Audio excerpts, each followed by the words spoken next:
Member for Kootenay East. Well, thank you, Mr. Speaker.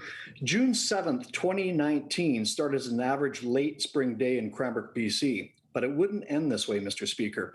Rob Amsing was outside cutting a lawn when he smelled what he thought was garbage. When he looked down the block, he could see what appeared to be a house that was on fire.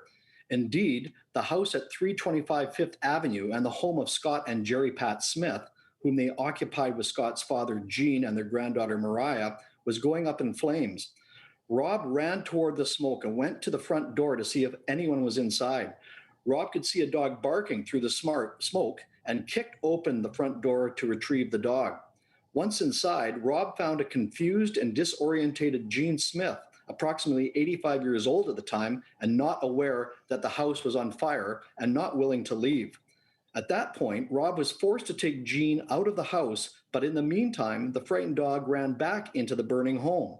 Rob then made a second selfless decision to go back into the house and round up the dog and bring him out. But this time, the house was very, very intense. The fire was very intense. Rob then made a third brave decision.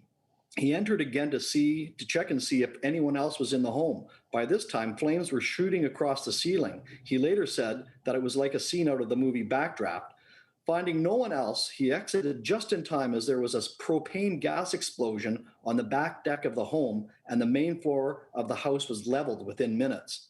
Many valuables were lost that day, Mr. Speaker, but if Rob Amsing had not forced his way into the home when he did, the unthinkable loss of a beloved family member and a family pet would surely have happened.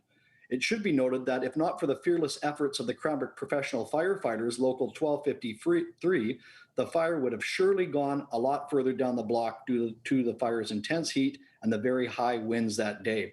Rob Amsing is a hero, Mr. Speaker. Our community is grateful, and I am proud he is a constituent of Kootenay East.